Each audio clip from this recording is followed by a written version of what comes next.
Alors, on va s'intéresser aujourd'hui au manifeste présent sur le site feminist.com, rédigé par Marguerite Stern et Dora Muto, concernant leur vision du concept de féminisme.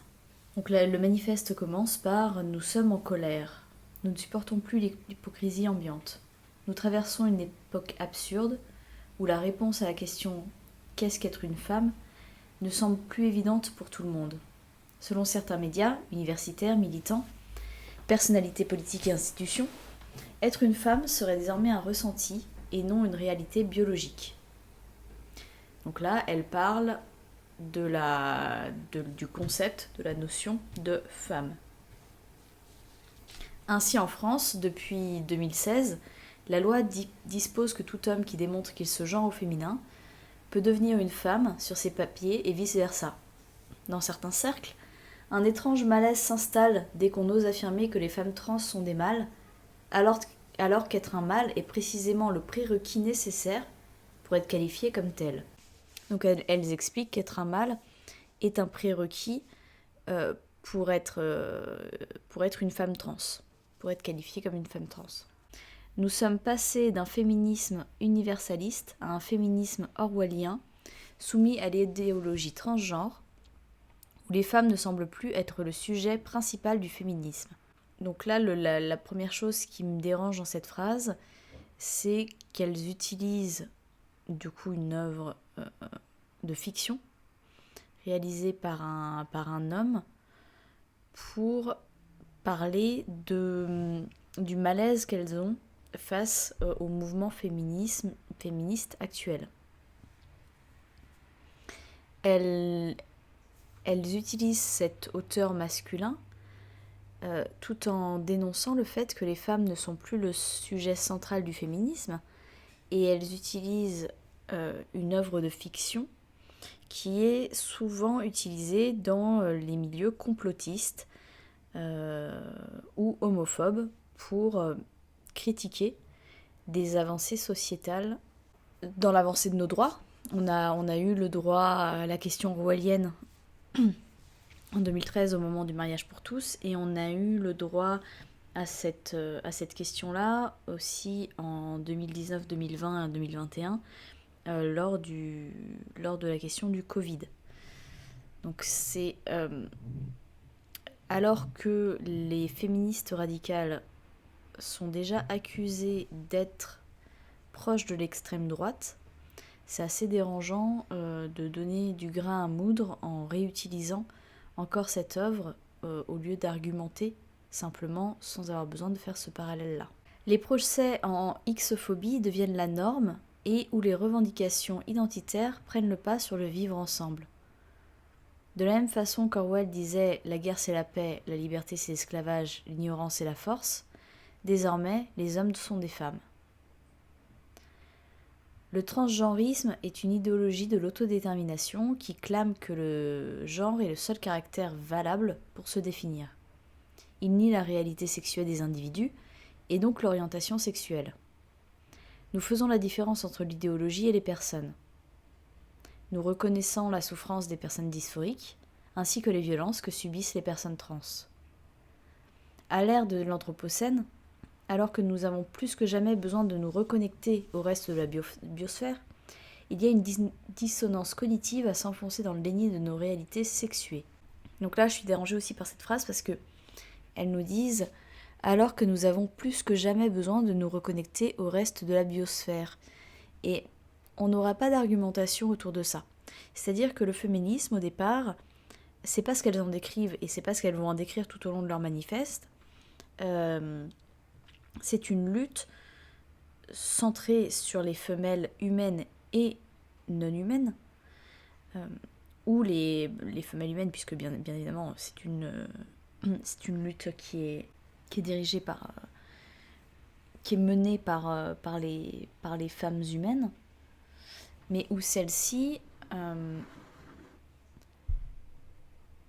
s'intéressent aux similitudes des oppressions qu'on peut subir entre femelles, à ce qui va nous rapprocher, aux liens qu'on peut faire entre les oppressions des femmes et les oppressions des autres femelles dans le spécisme.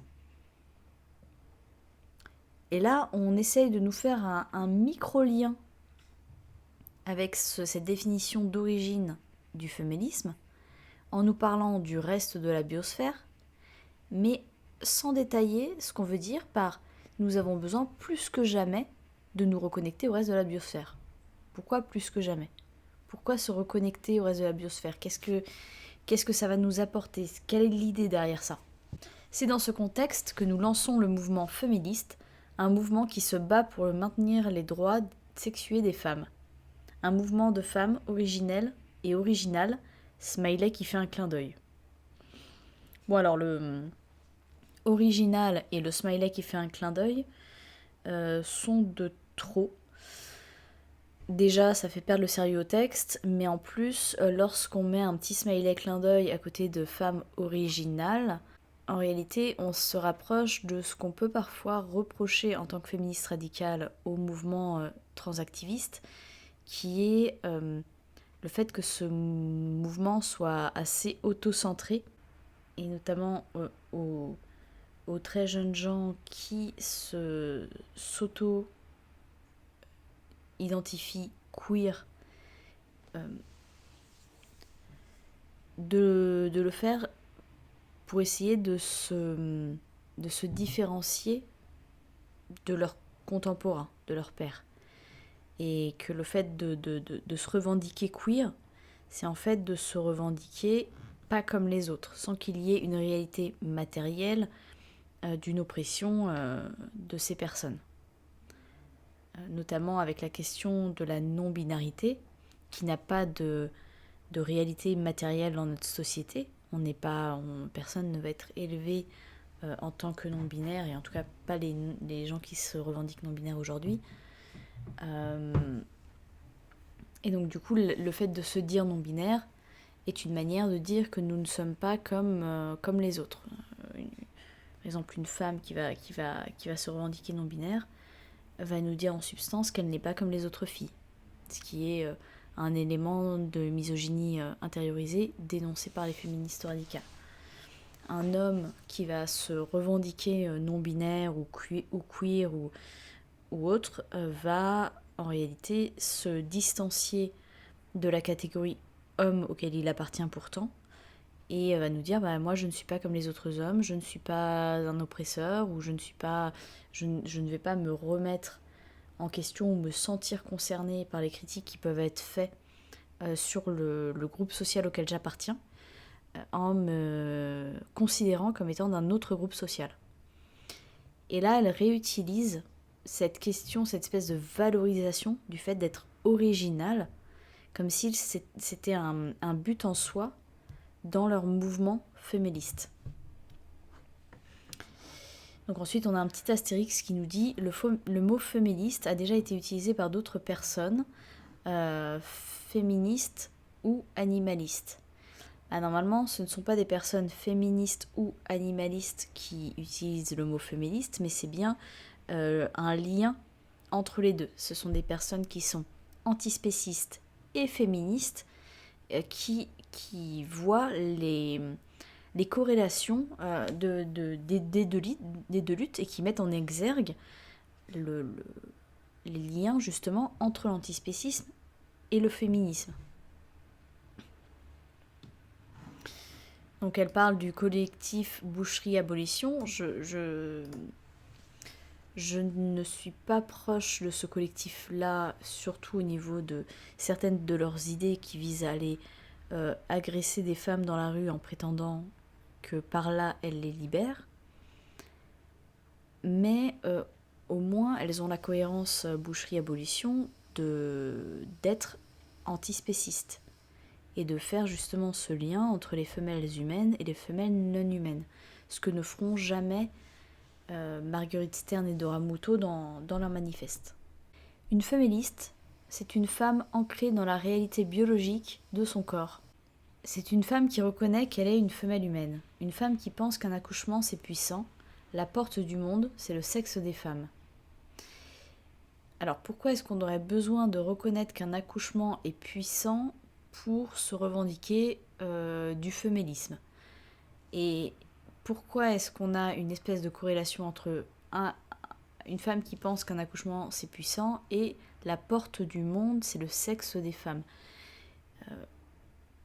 Qu'est-ce qu'elles entendent par là? Là, au lieu de nous proposer en fait un manifeste qui nous permet vraiment de comprendre les prérequis de leur idéologie, elles nous poussent des affirmations qui sont un peu de l'ordre de la représentation philosophique du monde et qui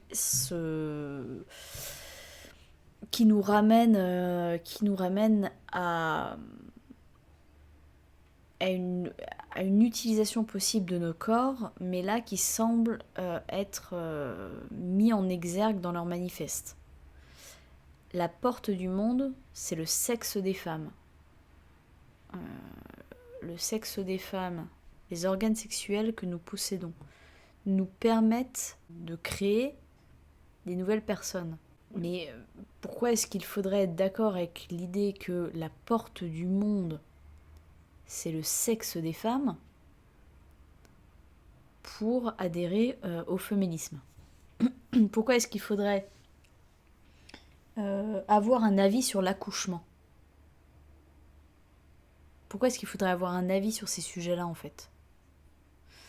On peut savoir ce que c'est qu'une femelle, dans l'espèce humaine et dans les espèces animales, être antispéciste, se battre contre l'oppression des femelles, quelle que soit l'espèce auquel elles appartiennent, ne pas cautionner l'exploitation animale, mais ne pas avoir d'avis sur l'accouchement, qui est une possibilité de nos corps, mais qui pourrait ne rien représenter de plus que ça. C'est une femme qui ne rejette pas son animalité, qui sait qu'elle est un mammifère, et qui respecte son écologie intérieure. Bon, là aussi, on a pas mal de concepts. Donc pour être féministe, il faut savoir que nous sommes des animaux. Donc là, il y a même pas, je ne sais même pas pourquoi elle parle de rejeter ou de pas rejeter. Nous sommes des animaux, c'est un fait scientifique. Donc voilà, pour elle, il faut ne pas ignorer ce fait scientifique pour être féministe, pourquoi pas. Qui sait qu'elle est un mammifère? Donc pour être féministe, il faut avoir une connaissance level 101 en SVT, bon, et qui respecte son écologie intérieure. Là, on est dans du flou artistique, du même niveau que la porte du monde, c'est le sexe des femmes. Et un peu plus tôt, on a de plus en plus besoin de se reconnecter à la biosphère. On ne sait pas ce qu'elles essayent de nous faire passer comme message là-dedans. Qui respecte son écologie intérieure. Je sais pas, si j'adhère à des théories ésotériques, comme c'est le cas pour certaines croyances de Dora Muto, et si je pense qu'il faut que je me nettoie l'intérieur de mon corps en y plaçant, je me souviens plus quel était le dernier délire à la mode, mais imaginons se placer des gousses d'ail pour nettoyer, enfin voilà, je sais pas quelles espèces de bêtises ésotériques sont actuellement à la mode.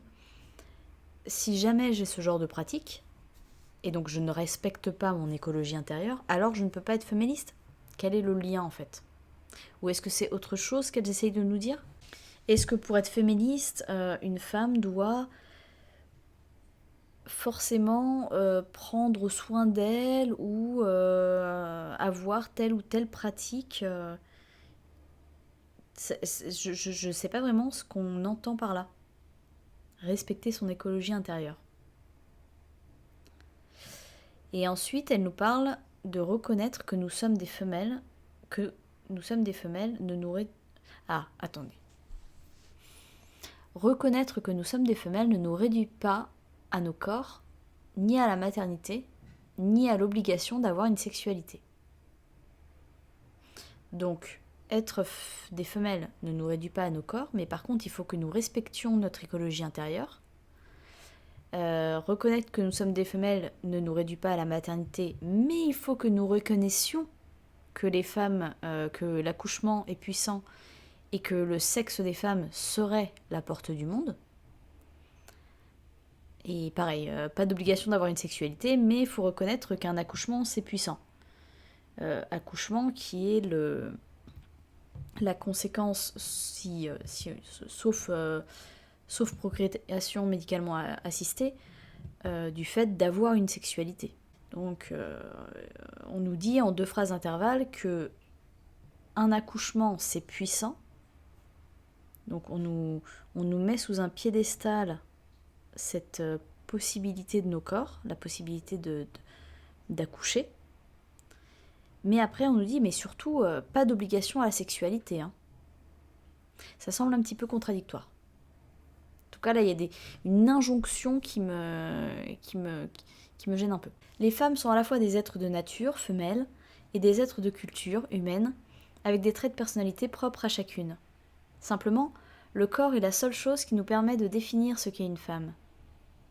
Le problème, c'est que des idées ont été accolées à nos corps, alors dénaturalisons ces stéréotypes au lieu d'essayer de changer nos corps pour qu'ils correspondent à ces idées. Bon, là, j'ai rien à dire là-dessus, ça c'est correct. Une féministe, c'est une femme qui veut que les spécificités de son corps soient reconnues, que les infrastructures s'adaptent à sa physiologie et que les maladies propres aux femmes soient prises en charge correctement.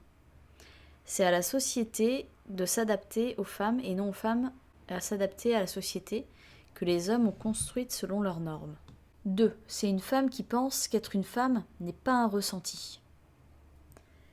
Alors, on est d'accord sur le fait qu'être une femme n'est pas un ressenti, mais je vois pas la différence avec le premier point, parce que une féministe, c'est une femme qui est ancrée, bon, le mot ancrée me gêne, dans la réalité biologique de son corps.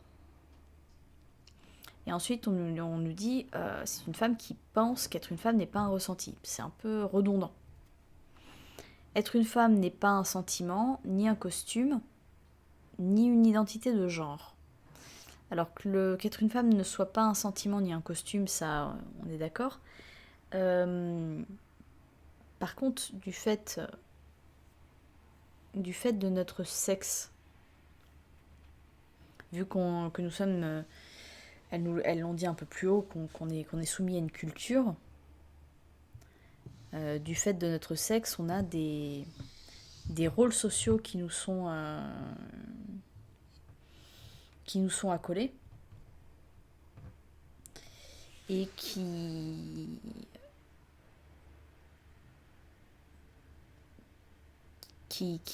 créent notre identité. Donc le fait que être une femme, avoir un sexe féminin, n'ait pas pour conséquence qu'on ait un genre et que ce genre détermine notre identité. J'ai un peu du mal à voir ce que ça vient faire là en fait. J'ai un peu du mal à comprendre l'importance de considérer qu'être une femme n'est pas une identité de genre. Qu'il n'y a pas en tout cas un genre qui nous est accolé en raison de notre sexe, une réalité sociologique conséquence de notre sexe et qui détermine notre identité. Le genre est un ensemble de constructions sociales qui enferment femmes et hommes dans des carcans stéréotypés dont les féministes ont toujours essayé de se libérer. Ah oui, effectivement. Être une femme est une réalité biologique qui se manifeste à travers un ensemble de caractères sexuels primaires et secondaires, chromosomes, sexuels, gonades, hormones et anatomie générale. Une femme n'est donc ni un homme castré, ni un homme qui aime les jupes et le maquillage, ni un homme qui a le sentiment d'être une femme, ni un homme qui déteste la masculinité et son corps d'homme, ni un homme qui est excité à l'idée d'être une femme dans sa sexualité, ni un homme qui aimerait coucher avec des lesbiennes, ni un homme avec des faux seins. Ce n'est pas non plus un homme qui souffre de dysphorie de genre. Souffrir de dysphorie de genre ne signifie pas être né dans le mauvais corps, ça signifie que le cerveau de l'individu lui fait croire qu'il est né dans le mauvais corps. Jusque-là, on est d'accord. Chez les mammifères, changer de sexe est impossible, au même titre que changer la date de naissance ou d'appartenance ethnique. J'aurais plutôt dit de changer d'âge, En fait, là, elles essayent de faire référence aux documents administratifs, mais à ce moment-là, il ne faut pas dire chez les mammifères, mais chez les humains. Puisque si on parle des mammifères, donc si on essaye d'englober les animaux non humains, la date de naissance n'a pas vraiment de sens. L'âge me semblerait plus correct. Et si on parle de mammifères, l'appartenance ethnique a juste aucun sens. De mammifères non humains, bien sûr. Imaginez un monde où les personnes blanches s'autoproclament noires. Imaginez que ces personnes transraciales demandent à la sécurité sociale de rembourser intégralement séances UV et injections de mélanine. L'accepteriez-vous sans broncher ? C'est pourtant similaire à ce qui se passe actuellement. Les associations trans ont obtenu la gratuité des traitements hormonaux, des opérations, des consultations orthophoniques pour changer de voix et des épilations laser pour les mâles qui veulent être des femmes. Il n'est pour l'instant pas possible de changer sa date de naissance sur ses papiers d'identité. Mais depuis 2016, il est possible de changer la mention du sexe, même en ayant conservé son pénis ou son utérus. Bienvenue dans un monde où les ressentis font loi, un monde où les fictions légales telles que femmes à pénis et hommes enceints sont des réalités administratives. Peut-être commencez-vous à comprendre l'arnaque de l'autodétermination. C'est une femme qui pense qu'on ne peut pas naître dans le mauvais corps. C'est pourtant ce que disent certains transgenristes. Alors le mot transgenriste, je ne l'avais jamais vu jusqu'à présent. Je ne sais pas si c'est une invention de Marguerite Edora ou si c'est un mot qui a été utilisé au préalable. Et je ne sais pas ce qu'il apporte de plus ou de moins au mot transactiviste qui était déjà utilisé par les féministes radicales. Je ne sais pas si c'est une volonté de leur part de se distancier des autres féministes radicales, puisqu'on verra en fait que leur manifeste est le mélange à la fois de concepts un peu bancal, hasardeux, et à la fois de vraies critiques féministes radicales. Donc elles utilisent un mot qui existait déjà pour parler d'un autre concept. Pour se différencier, pour se distancier, elles, des femmes qui partagent leurs avis sur, en tout cas ce qui fait sens dans leur manifeste, et qui sont les féministes radicales.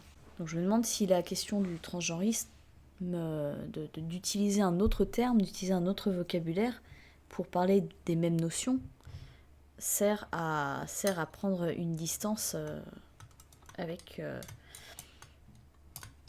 les autres féministes, ce que font également les personnes du camp d'en face, quoi, les personnes qu'elles critiquent. Elles utilisent au final certains comportements qu'elles reprochent à d'autres. Nous proposons d'élever le débat à un niveau métaphysique et spirituel, car c'est le seul endroit où il doit être.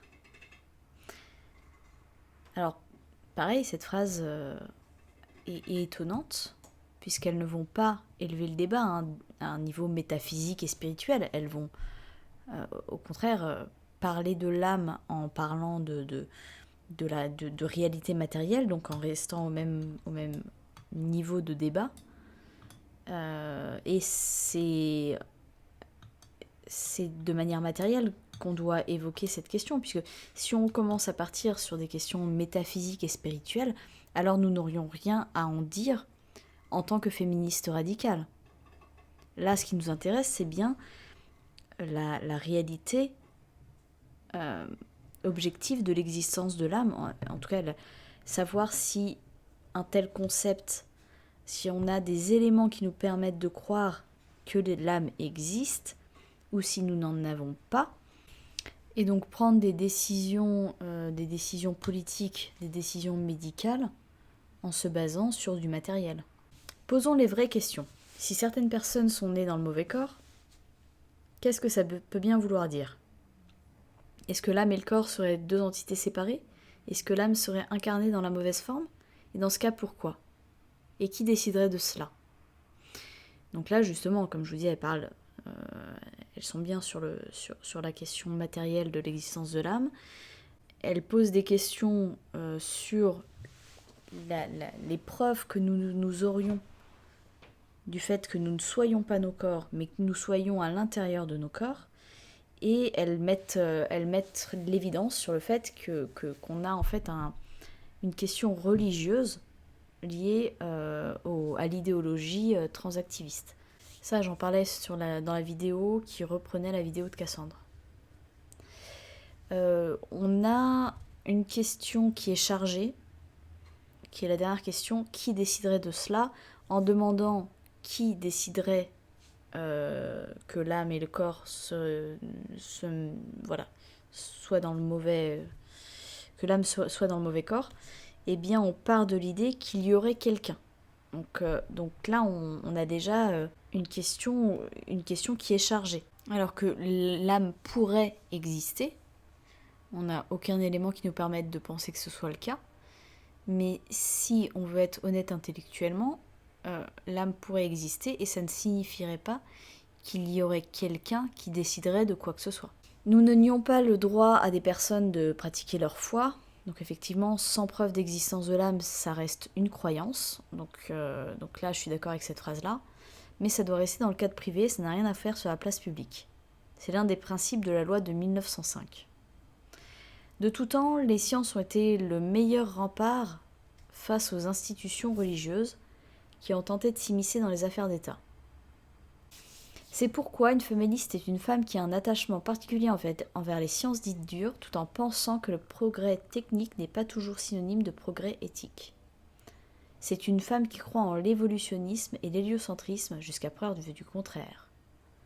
C'est une femme qui pense que le genre est au sexe ce que l'astrologie est à l'astronomie. Et là encore, je ne suis pas d'accord avec leur phrase, je ne vois pas pourquoi une féministe ne pourrait pas avoir de croyance. Une féministe, c'est une femme qui est plus proche de la sociologie que des sciences dites dures, qui s'intéresse à ce qui peut se rapprocher, à ce qui peut faire sens entre l'oppression des femelles non humaines et des femelles humaines. J'imagine que la plupart des féministes vont accorder leur croyance à ce qui est prouvé scientifiquement. Néanmoins, je ne vois pas pourquoi une féministe ne pourrait pas s'intéresser aux droits des personnes animales et des personnes humaines femelles et avoir des croyances ésotériques. Et d'ailleurs, c'est le cas là avec Doramuto qui se prétend féministe, qui se dit féministe, mais qui a des croyances ésotériques, et notamment qui accorde sa confiance à des figures telles que Thierry Casasnovas et Irène Grosjean, qui ne sont pas connues pour avoir un attachement envers les sciences dites dures et qui ne basent pas leurs propos sur des faits, des preuves étayées par des faits scientifiques. Donc cette phrase me semble, ne me semble pas à sa place. C'est une femme qui sait qu'elle subit des oppressions basées sur son sexe. Elle sait qu'un des instincts primaires humains les plus essentiels est la capacité à reconnaître immédiatement qui est un homme ou une femme.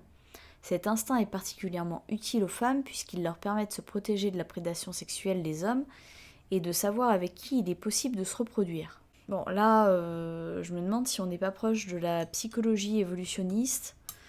Je suis pas sûre non plus que cette phrase ait vraiment sa place dans le manifeste. En quoi le fait que les femmes auraient ou n'auraient pas un instinct primaire lui permettant de reconnaître immédiatement qui est un homme et qui est une femme, en quoi est-ce que ça nous aide concernant les oppressions subies par les femmes en raison de leur sexe et les oppressions subies par les animales non humaines en raison de leur sexe. Les animaux, c'est pas une erreur que j'ai fait sur le nombre par rapport à animaux, hein, là on était sur du féminin pluriel. Toutes les luttes féministes sont en rapport avec les corps des femmes.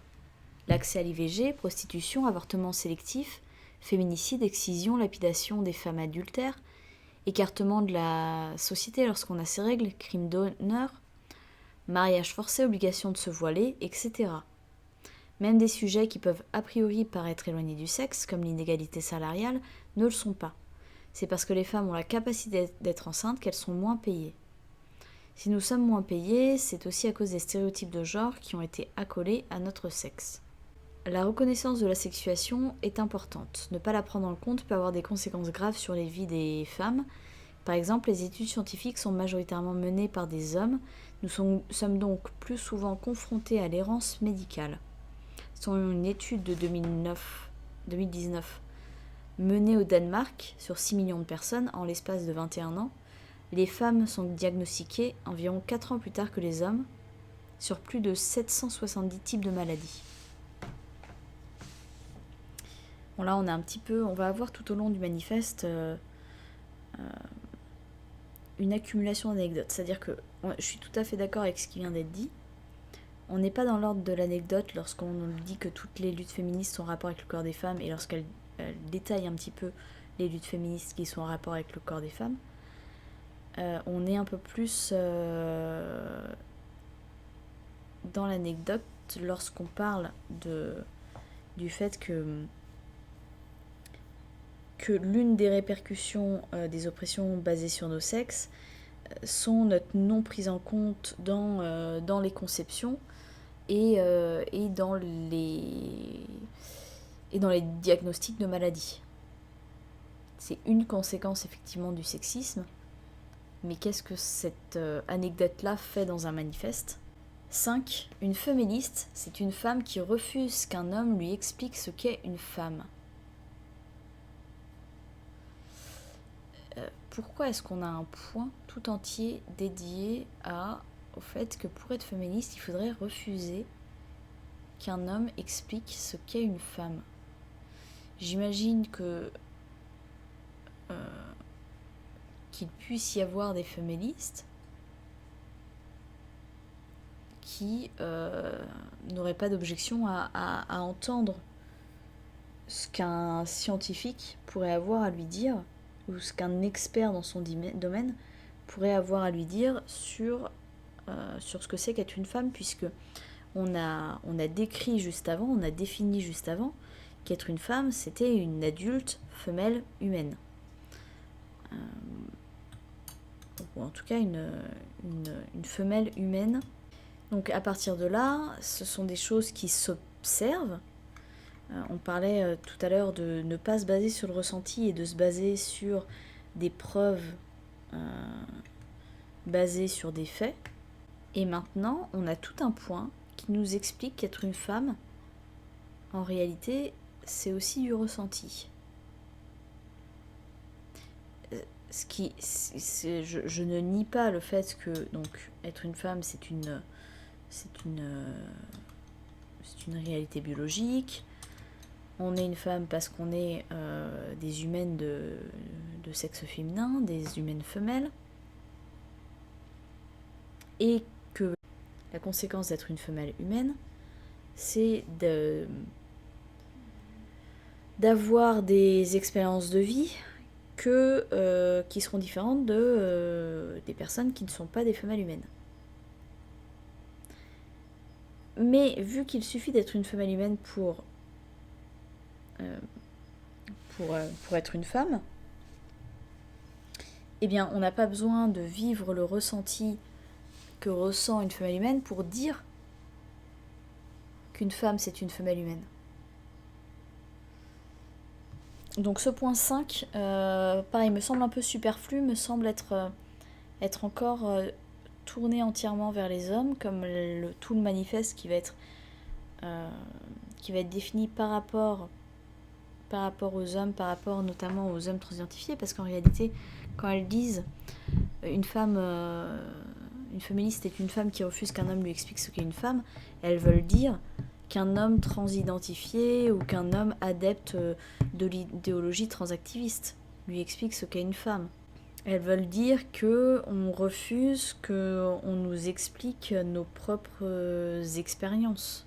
Parce qu'être une femme, c'est le vivre dans sa chair. Ils ne sauront jamais ce que ça produit dans l'inconscient d'une fille de n'avoir jamais vu de présidente à la tête de son pays. Ils n'ont absolument aucune idée de ce que ça nous fait de grandir dans un univers où le neutre est masculin. Enfants, pour les flatter, on leur disait qu'ils étaient forts, mais pour nous, le Graal, c'était d'être jolis. Ils n'ont pas grandi avec la même inquiétude que nous face au miroir, ni avec le sentiment d'étrangeté que l'on découvre dans son anatomie, un organe sur lequel on mettra des années à poser un mot, le clitoris. Ils n'ont aucune idée de la révolution que représente la première tache de sang au fond d'une culotte, ni du harcèlement sexuel qui fait à cette époque irruption dans nos vies. Ils ne vivent pas comme nous la peur du viol. Ils se sont émus de façon passagère quand le droit à l'avortement a reculé aux États-Unis d'Amérique. Mais ont-ils eu mal au ventre comme nous? Certainement pas. Certains vont jusqu'à s'approprier nos souffrances de femmes et les romantisent. Ils postent des vidéos sexuellement excitées à l'idée qu'on les harcèle dans la rue. Les sites porno regorgent de catégories qui fétichisent le fait d'être une femme dans la sexualité, comme shemale, sissy porn, forced feminization, girldick, travestissement. Ces hashtags peuvent être le déclencheur de certaines transitions, mais être une femme, ce n'est pas un fétichisme. C'est quand même incroyable que la société soit prête à accepter les hommes comme des femmes avant même qu'elles aient fini d'accepter les femmes. Qu'elle ait fini d'accepter les femmes. Donc en fait ce paragraphe c'est une accumulation d'anecdotes des conséquences du transactivisme dans la vie des femmes. Mais ce n'est pas une manière de définir le féminisme. C'est une femme qui refuse que les hommes colonisent les espaces des femmes. Actuellement, nous nous retrouvons dans une situation où des hommes exigent d'avoir accès à nos espaces. Ils remportent les compétitions sportives dans la catégorie femmes, sont incarcérés dans des prisons pour femmes et vont parfois jusqu'à violer leurs codétenus. Ils sont autorisés à pénétrer dans des espaces non mixtes, vestiaires, toilettes, centres pour femmes victimes de violences. Au Canada, le plus ancien centre pour femmes victimes de violences sexuelles a perdu ses subventions publiques pour avoir refusé d'accompagner des mâles transféminins. Les statistiques concernant la criminalité et la délinquance des femmes ne doivent pas se retrouver artificiellement gonflées car certains agresseurs sexuels se déclarent femmes. Nos espaces ne sont ni de grands fourre-tout, ni des lieux thérapeutiques d'affirmation de genre, ni des unités de soutien émotionnel pour hommes. Nous avons besoin de lieux qui nous sont réservés. L'inclusion des hommes dans certains espaces est une intrusion pour les femmes. Bien entendu, toutes les personnes trans ne sont pas des prédateurs, mais nous sommes forcés de nous méfier car le transgenrisme peut être instrumentalisé par n'importe quel homme pour accéder aux espaces des femmes. Dans cette société post-MeToo, où le viol a été au centre des débats, c'est une honte de balayer ainsi nos traumatismes et nos peurs. Au nom de quoi la peur des femmes trans d'être moquées dans les toilettes des hommes devrait-elle primer sur celle des femmes d'être violées? Au nom de quoi devrions-nous accorder plus d'importance aux sentiments de certains mâles transféminins, serial killers, pédophiles et nécrophiles, qu'aux femmes qui se retrouvent enfermées en prison avec eux? Donc là, encore une fois, je ne suis pas en désaccord avec ce qui est dit, mais c'est une suite d'anecdotes qui ne nous renseignent pas sur ce que c'est que le féminisme, qui ne nous renseignent pas sur ce qu'est une femme féministe, puisque à partir du moment où dans le point 1 et dans le point 2, on avait expliqué que les féministes étaient des femmes qui savaient ce que c'était qu'une femme, qui savaient ce que c'était qu'une femelle humaine, et bien là, ça devient, ce point-là devient redondant, quoi. Si on sait ce que c'est qu'une femme, eh bien on ne fait pas entrer des hommes dans des espaces réservés aux femmes. C'est une femme qui ne supporte plus, donc là on est encore dans l'idée du ressenti, alors que pourtant nous avions dit que le ressenti ne devait pas être à l'origine de décisions politiques ou d'une idéologie politique, et là on est de nouveau dans le ressenti, puisqu'on nous dit qu'une féministe ne doit plus supporter l'incapacité des hommes à s'accepter entre eux malgré leurs différences. Alors qu'en réalité ça devrait pas être tellement notre problème, le fait que les hommes se supportent ou pas entre eux, s'acceptent ou pas entre eux. C'est une femme qui ne supporte plus leur incapacité à inclure tous ceux qui sont dits efféminés dans leurs espaces, car ces derniers viennent ensuite coloniser les nôtres. Je crois pas que ce soit l'incapacité à inclure ceux qui sont dits efféminés dans les espaces des hommes qui soit en cause dans les volontés des hommes transidentifiés à venir dans les espaces des femmes. Ce qu'ils mettent généralement en avant, mis à part la question bien sûr de l'affirmation de leur genre que ça leur procure d'aller dans les espaces du genre auquel ils se reconnaissent, ils mettent surtout en avant les violences qui sont subies. Donc je sais pas si c'est vraiment l'incapacité à inclure ou l'incapacité des hommes à ne pas être violents. L'éventail des possibilités d'identité masculine est si restreint que certains hommes se sentent obligés de s'autoproclamer femmes, soit pour se sentir appartenir à un groupe, soit parce qu'ils finissent par croire qu'ils sont faibles, c'est-à-dire femmes. On les a tellement traités de fillettes et de tafioles qu'ils doutent de leur sexe. Là, c'est douteux d'écrire ça parce que on est dans du procès d'intention. Si on essaye de retracer les étapes qui mènent une personne à transitionner, ça sort un peu de nulle part de dire que des hommes transitionnent parce qu'on les a traités de fillettes et de tafioles et que ça les fait douter de leur sexe. On n'a aucun fait, on parlait de sciences dures juste avant, et après on nous sort comme ça une espèce de corrélation entre les insultes homophobes et misogynes et le fait de transitionner. On n'a aucun élément qui nous permet de dire qu'effectivement les hommes se sentent obligés de s'autoproclamer femmes pour appartenir à un groupe parce qu'ils pensent être faibles. Au final, cela nous retombe toujours dessus. Ceux qui sont rejetés exigent qu'on les prenne sous notre aile. Alors là, qu'est-ce qu'on entend par toujours dessus ? Quelle autre personnes rejetées nous sont tombées dessus ? Et quelles autres personnes rejetées ont exigé qu'on les prenne sous notre aile ? Une féministe estime qu'elle n'a pas à prendre en charge les pathologies et le mal-être des hommes. Et pourtant, juste avant, une féministe radicale, une féministe, c'était une femme qui en avait marre, qui ne supportait plus que des hommes n'acceptent plus d'autres hommes. Et là, on nous dit qu'elles n'ont pas à prendre en charge les pathologies et le mal-être des hommes. Nous n'avons pas à prendre soin de l'équilibre psychologique de Robert, qui a des peines de cœur et des problèmes d'identité. Nous militons pour que Robert consulte.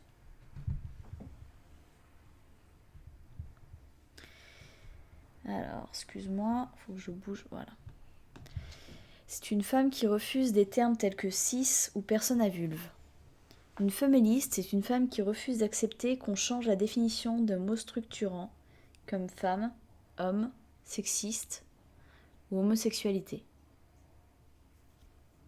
Le mot femme est soudainement devenu un genre, alors que jusqu'alors il décrivait un sexe.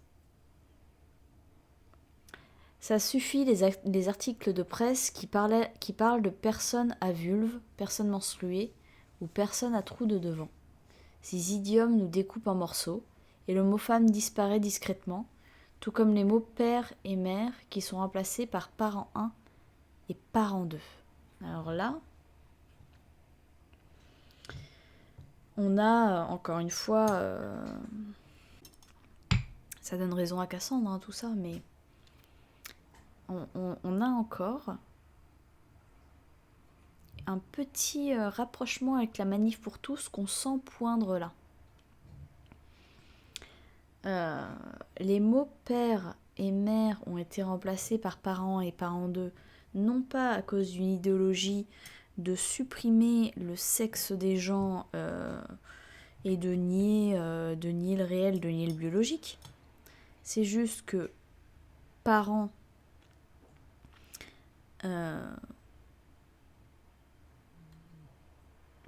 définit le tuteur légal qui prend soin de l'enfant et le mariage pour tous ayant été entériné, il fallait que nous puissions indiquer deux tuteurs légaux, deux parents pour cet enfant-là,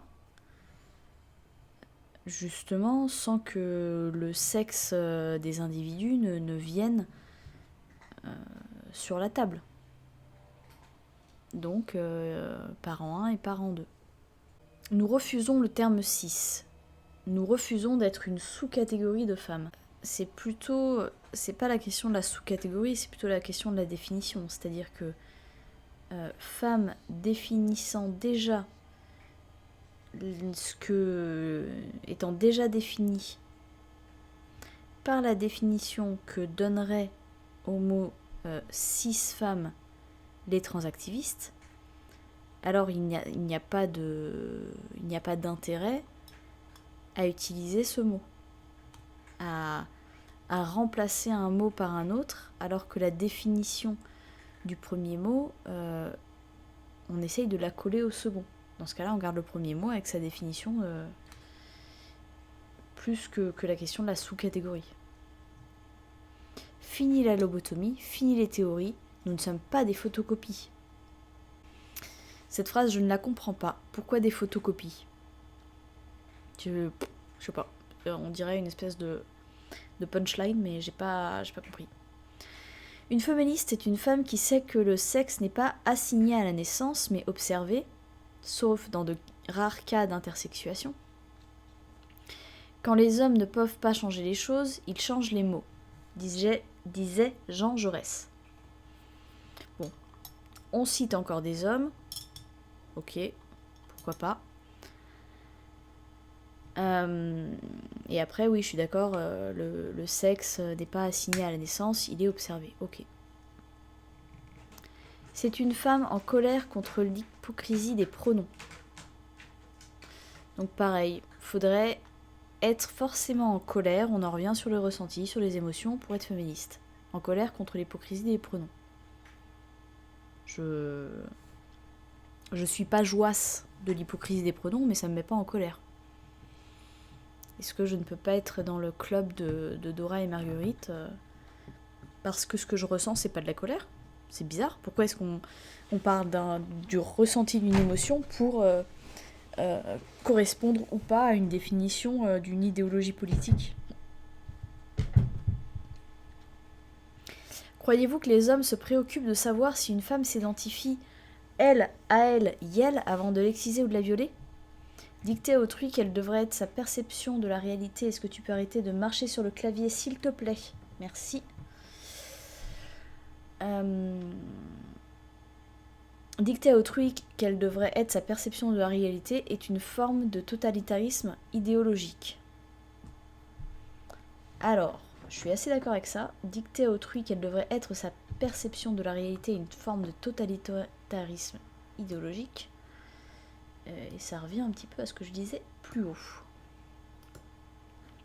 Chercher à contrôler la façon dont on parle de soi lorsqu'on n'est pas là, sous peine de chantage au suicide, est liberticide.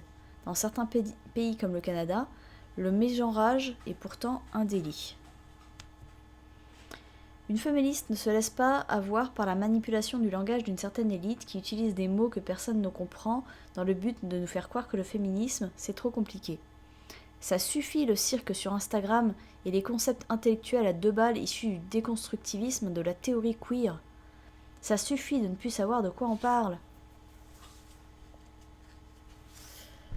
Ok.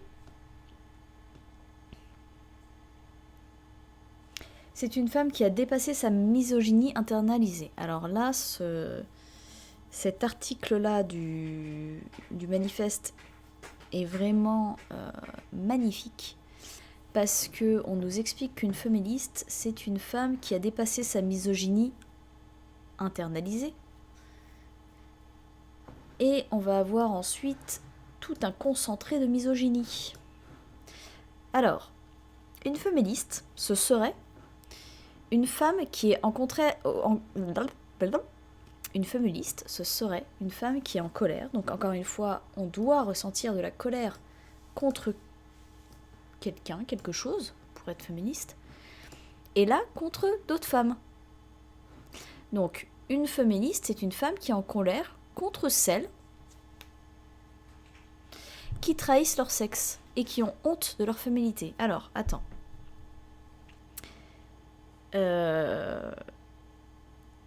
On vit dans une société patriarcale. On dénonce, nous on est pour la libération des femmes et on dénonce le conditionnement patriarcal qu'on subit depuis même avant notre naissance, qu'on a subi toute notre enfance et qui a visé à nous donner honte du fait d'être des femmes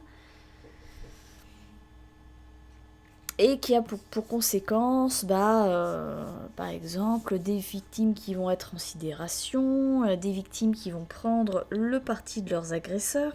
Et nous, en tant que féministes, on a appris à bien connaître l'existence de ces mécanismes de pensée qui permettent aux victimes de survivre, à court terme, à leurs agresseurs. Et à se battre pour des femmes qui ne sont pas féministes. En fait, on se bat pas pour les féministes, on se bat pour la libération des femmes, de toutes les femmes. Y compris des femmes qui sont sous emprise, y compris des femmes qui sont hétérocaptives, y compris des femmes qui sont sous conditionnement patriarcal. Sinon, si on se bat pas pour elles, on se bat pour qui ? On se bat forcément pour ces femmes-là. Et là, Marguerite et Dora nous disent que on devrait être en colère contre celles qui trahissent leur sexe et qui ont honte de leur féminité. Donc on doit être en colère, on doit avoir un ressenti contre des nanas qui ont un ressenti. On doit aller emmerder des meufs qui ont honte de leur féminité. On doit pas les aider, on doit pas... Non, on doit être en colère contre elles. Et là, on a un espèce de darwinisme social. À celles qui n'ont pas la lucidité de déceler la misogynie quand sa femme est réinventée, à celles qui se permettent d'instrumentaliser des siècles de théories féministes au profit des pires théories masculinistes, êtes-vous aveugle ? Pourquoi baisser la garde si monsieur porte une jupe ? Ne voyez-vous pas que Jeannette est en fait Jean-Pierre ? Donc voilà, là, meilleur moyen, quand vous avez un tenant ou un croyant d'une pseudo-science, meilleur moyen de bien l'enfermer dans ses croyances, se comporter comme Dora et Marguerite. L'insulter, lui dire qu'il est vraiment débilos, remettre frontalement en question ses croyances, ne pas essayer de l'aider à évoluer, à grandir, ne pas lui présenter des questionnements qui lui permettent de se remettre petit à petit en question sur certains éléments de sa croyance. Non, allez-y. Hop, directement, tu l'aveugles. Tu l'insultes. Tu lui dis qu'il n'est pas lucide. En l'occurrence, qu'elles ne sont pas lucides.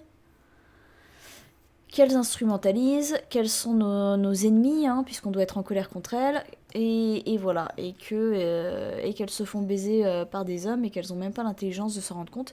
Et là, on est sûr de faire passer un message qui va être bénéfique à ces femmes-là, au féminisme au global, au top. Face aux suiveuses qui prêtent allégeance au Saint-Pénis, alors, en termes d'allégeance au Saint-Pénis, entre Marguerite et Dora, je suis pas sûre qu'elles puissent vraiment faire la morale à d'autres femmes. Mais bon. Face aux suiveuses, donc encore une fois une insulte pour les femmes sous emprise, on est au top, qui prêtent allégeance au Saint-Pénis, qui préfèrent fermer les yeux et baisser la tête pour s'assurer les faveurs des hommes, nous revendiquons notre droit au blasphème de la religion Nous revendiquons notre droit au blasphème de la religion patriarcale malgré les conséquences sur nos vies personnelles. Le féminisme n'est pas un combat individuel mais collectif. Il demande de sacrifier un peu de son confort personnel pour plus de liberté, se préoccuper du bien commun et penser à contre-courant et prendre des risques.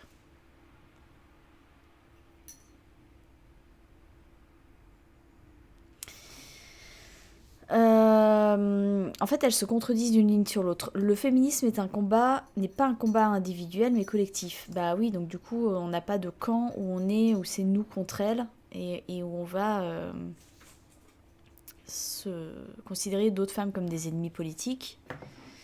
Et juste après, elles reprennent avec « elles nous foutent la honte ». Elles nous foutent la honte. T'as des femmes qui sont sous emprise, et tu as honte de ces femmes-là? Mais alors du coup, ne monte pas un combat politique. Si tu méprises autant les femmes, ne lance pas un mouvement qui prétend les libérer, quoi. Si ces femmes-là n'existaient pas, en fait, il n'y aurait même pas de but à ton mouvement féministe. Ton mouvement féministe, il est bien à contre-courant d'une société patriarcale. S'il n'y avait pas de société patriarcale, ou si toutes les femmes avaient les yeux ouverts, si elles n'étaient pas sous emprise, il n'y aurait pas de société patriarcale. Et inversement, s'il n'y avait pas de société patriarcale, les femmes ne seraient pas sous emprise. C'est parce qu'il y a cette société de ce conditionnement-là que nous nous retrouvons dans une situation où on va être du côté de nos oppresseurs, à pas se rendre compte directement de ce qu'on nous a... de ce dans quoi on nous a fait grandir. La honte de ce que le féminisme est en train de devenir, un étendard machiste, un combat pour les droits des hommes en jupe, une imposture à base de discours gnangnan, de filles gentilles, serviables, mignonnes et crédules. Nous ne supportons plus leur dissonance cognitive.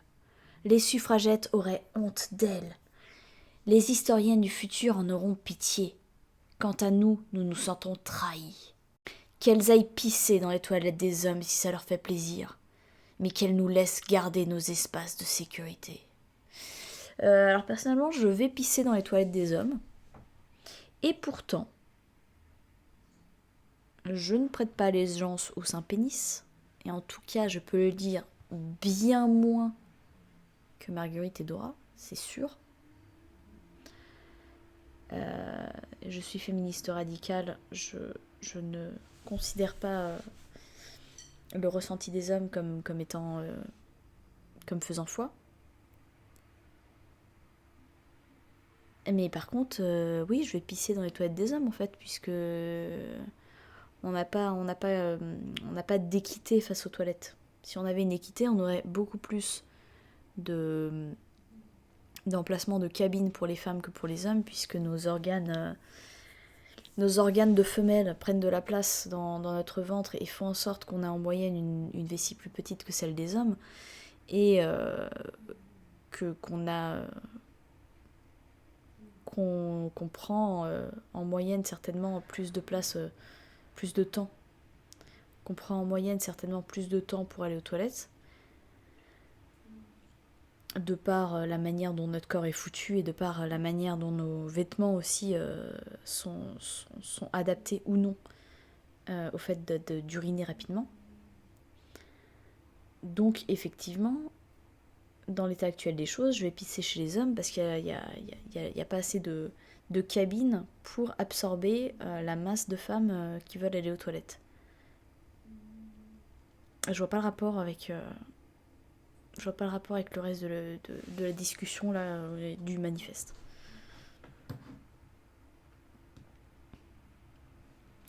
C'est une femme qui s'oppose à l'homophobie woke.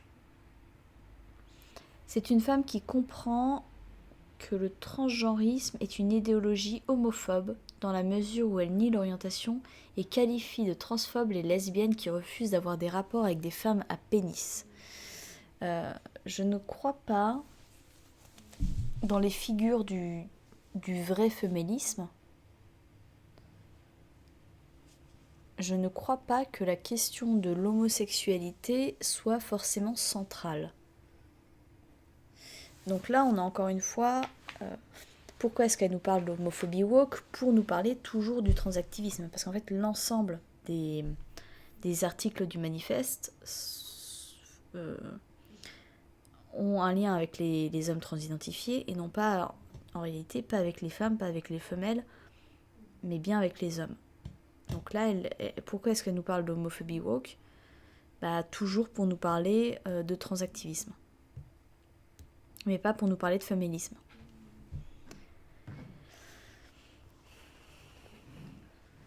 Aujourd'hui, les lesbiennes n'ont plus aucun lieu de rencontre qui ne soit colonisé par les femmes à pénis. Elles sont souvent tabassées en manifestation parce qu'elles portent des pancartes « Je suis lesbienne et n'aime pas les pénis ».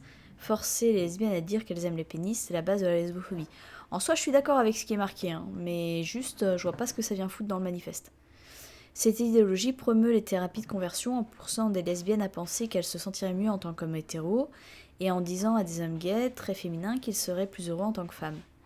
Actuellement, le pire est probablement celui de l'Iran, où l'homosexualité est interdite et les transitions encouragées. En 1978, l'ayatollah Khomeini édicte en effet une fatwa autorisant toute personne à changer de sexe. Le gouvernement iranien finance jusqu'à la moitié du coût des opérations. Plusieurs associations se battent contre cette nouvelle forme d'homophobie, et puis elles mettent des liens. C'est une femme qui se préoccupe des droits des enfants. Alors, encore une fois, sur le fond, sur la nécessité de se préoccuper des droits des enfants, je suis d'accord.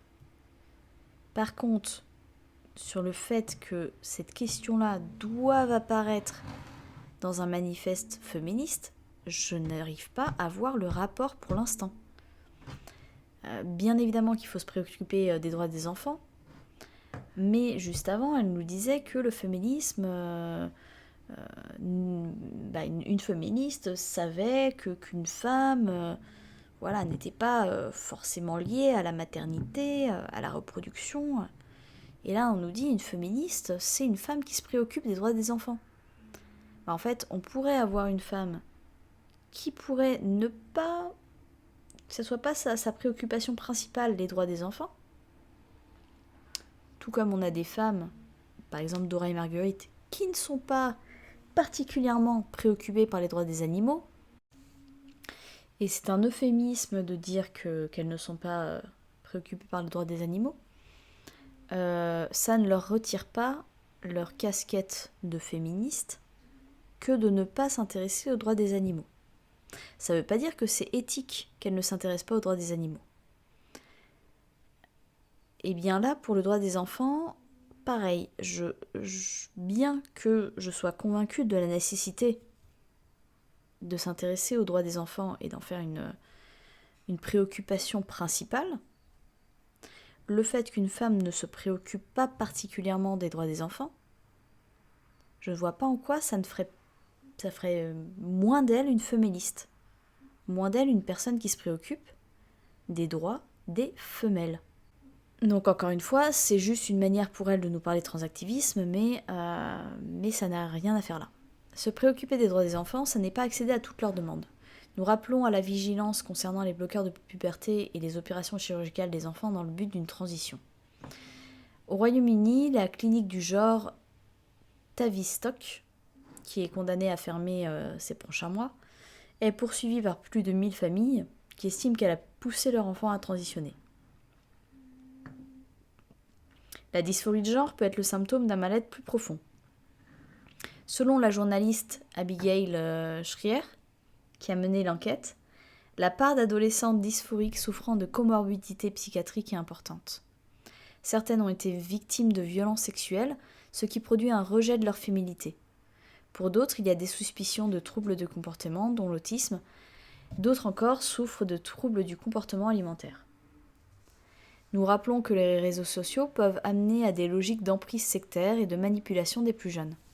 De nombreux ados ressentent le besoin d'appartenir à un groupe et ont tendance à suivre des modes du moment. Si la mode des piercings n'est pas très grave, une mammectomie pour ressembler à un homme l'est beaucoup plus. Les personnes qui ont détransitionné sont majoritairement des femmes. Elles témoignent des effets irréversibles des traitements hormonaux et des chirurgies.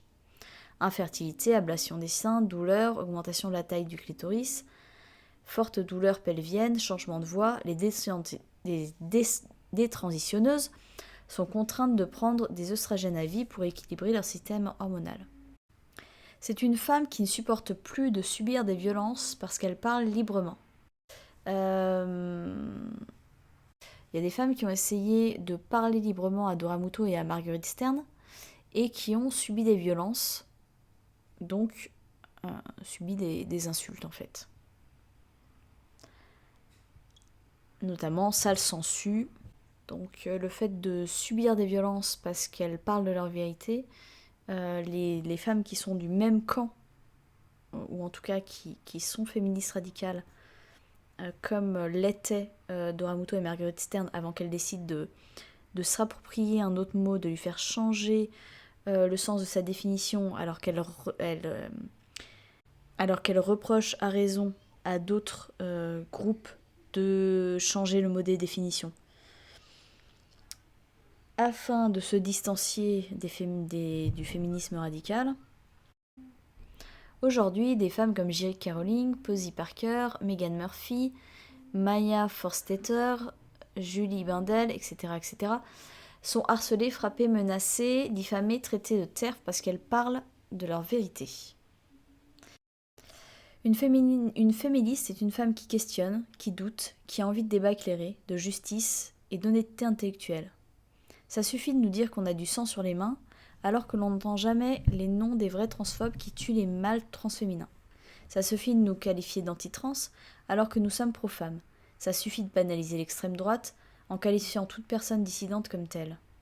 Marc, on nous dit qu'on ferait bien de se taire et d'écouter la parole des concernés.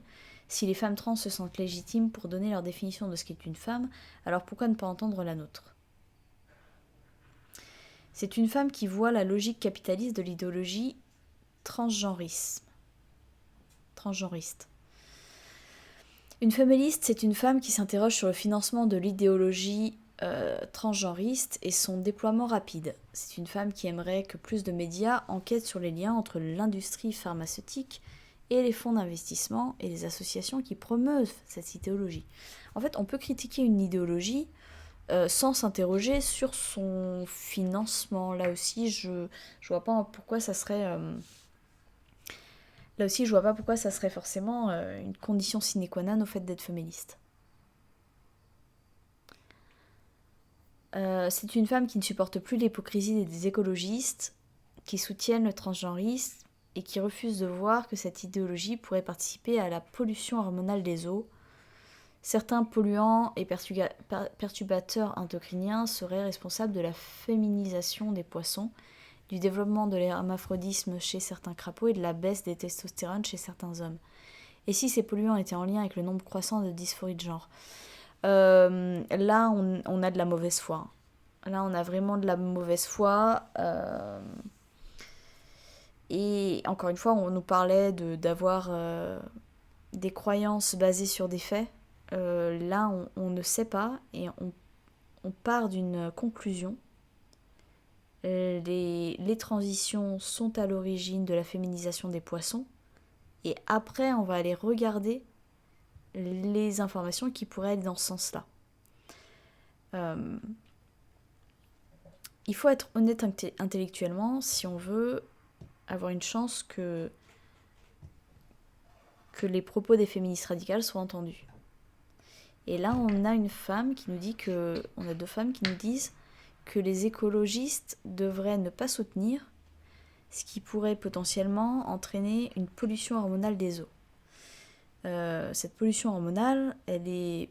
Je ne me suis pas forcément intéressée en détail à l'affaire, mais il me semble qu'elle est plutôt due à la pilule contraceptive que prennent les femmes et dont les hormones peuvent se retrouver dans les urines. Si c'était le cas, si c'était les hormones contraceptives des femmes qui étaient à l'origine d'une pollution des eaux, est-ce que les écolos devraient se distancier, devraient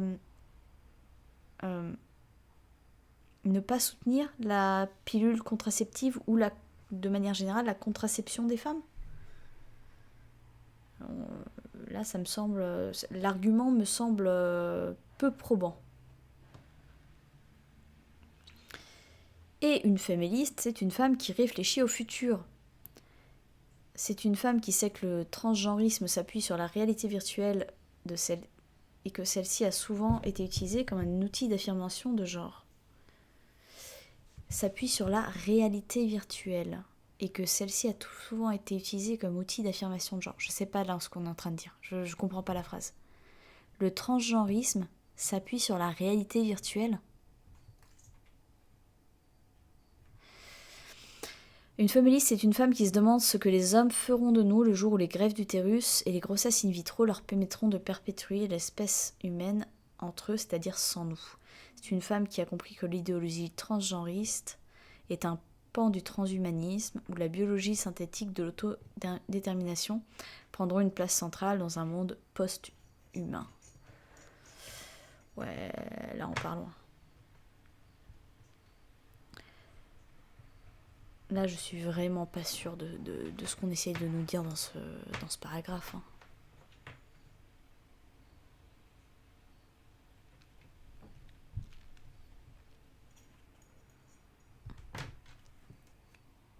La théorie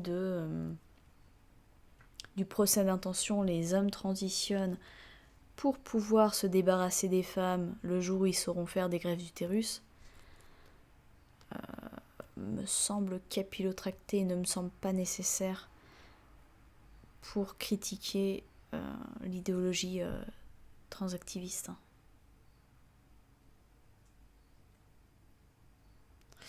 Bon, là ensuite, une nouvelle petite insulte pour les femmes sous emprise patriarcale. Les féministes, ce sont des femmes qui n'ont pas perdu la boule. Sous-entendu que les autres femmes, les autres féministes ont perdu la boule. Bon, bah ça, bien évidemment, ça va faire venir les femmes transactivistes. Ça va leur permettre d'ouvrir les yeux, ça va permettre de les retrouver dans notre camp, hein, bien évidemment, c'est sûr.